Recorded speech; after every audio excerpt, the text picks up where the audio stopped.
Ten class राघवंको Lanka यात्रानुकूल कवि सम्राट उपेन्द्र भंज तांकर जीवन काल आरंभ होइतिला सप्तदश शताब्दी रे एवं शेष होइतिला अष्टदश शताब्दी रे।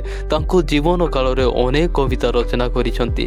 तांको मध्यरु वैदेशिक विलास अन्यतम। एई कविताटी वैदेशिक विलासरु 40 छांदरु आनित एवं एई कवितार प्रथमर अक्षर ब अक्षर आरंभ होइछि, जहाद्वारा कि कविंकर महानता एवं गुण जानिपारुछे। जेतेबेले सीता मां को रावण अपहरण करी लंका नहीं जाइछंती, सेतेबेले भगवान राम से तांकु फेराई आनिबा पाई निश्चय करिछंती। से शपथ करिछंती एवं से तांकर भाई एवं तांकर बानर सेना सहित से माने सागर को पहुंची जाइछंती। सेहिठु एई कविताटी आरंभ होइछि।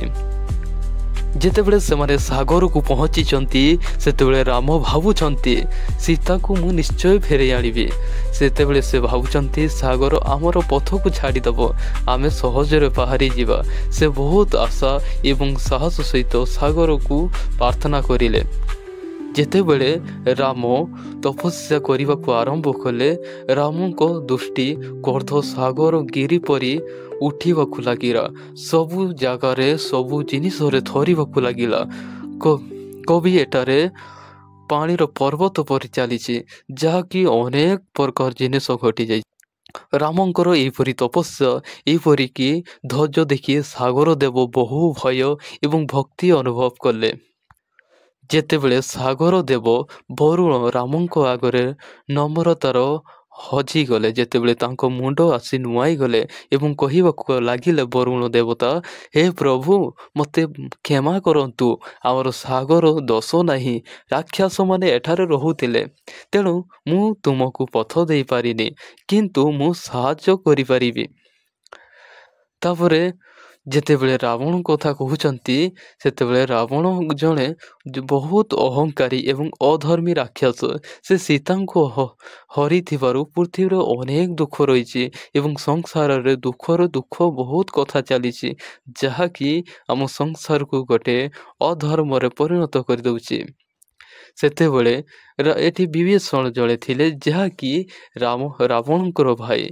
से जड़े विभीषण थिले जड़े धर्मपरायण एवं सत्यवादी थिले। से रावण को बारंबार कहते सीता को फेराई दियो, नचेत आमर विभिन्न प्रकार अपमानित हेबो, विभिन्न प्रकार क्षति हेबो।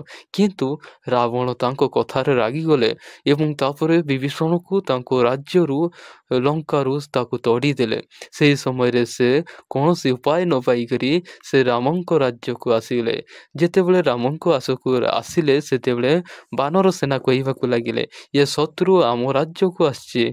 आम सेतेबेले राम कहिले, जे मोर शरण निये से मोर शत्रु नुहे, किंतु मु ताहाकु ग्रहण करे। से समय रे अंगद जणे सेनापति जे कि दूत हिसाब रे लंका को गले।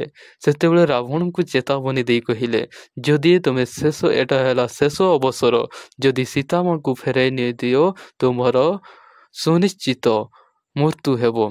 किंतु रावण शुणिले नहीं, से उपहास कले, अहंकार तांको नष्ट करिदेला। से बहुत अहंकार रे कहिले, तमे जणे मानव मते कौन करि पारिबो। से समय रे रामंक आदेश रे बानर दल समस्ते सेतु निर्माण कार्य करने लगिले। सेतेबेले जेतेबेले सेतु को पानी रे बुड़ेबा बा पानी को पकेइले, सेतेबेले बुड़ीबाकु लगिले। चिंतार सब बानर सेना। से समय रे जणे बानर पथर उपरे राम लिखिदेले, सेतेबेले भासीबाकु आरंभ कला। सेते दिन 5 दिन पर्यंत सेतु निर्माण कार्य गला, जहाकु सेमाने नाम देइथिले राम सेतु। एबे वर्तमान राम एवं तांकर भाई एवं बानर सेना लंका को युद्ध पाई प्रस्थान कले। यह थिला कहानी एवं एठू आमे शिखी पारुछे। एवं एई चैनल रे जदि जानि सब्सक्राइब करिनो, सब्सक्राइब करी जॉइन करि पारो। ओके, एबे देखो ଏଇ ଆମେ କାହାଣୀରେ ଆମେ ଜାଣିପାରିବା ରାମଙ୍କର ଦୃଢ଼ ଆଶା ଦ୍ୱାରା ସବୁ କାର୍ଯ୍ୟ ସଫଳ ହୋଇପାରିବ। ସାଗର ଦେବଙ୍କର ଭକ୍ତି, ରାବଣଙ୍କର ଅହଙ୍କାର, ବିଭୀଷଣଙ୍କର ଧର୍ମପଥ, ଅଙ୍ଗଦର ସାହସ ଏବଂ ରାମ ସେତୁ ନିର୍ମାଣ, ଏଇସବୁ ଆମେ ଏଇ କବିତାରେ ଜାଣିପାରିବା। ଓକେ, ଧନ୍ୟବାଦ।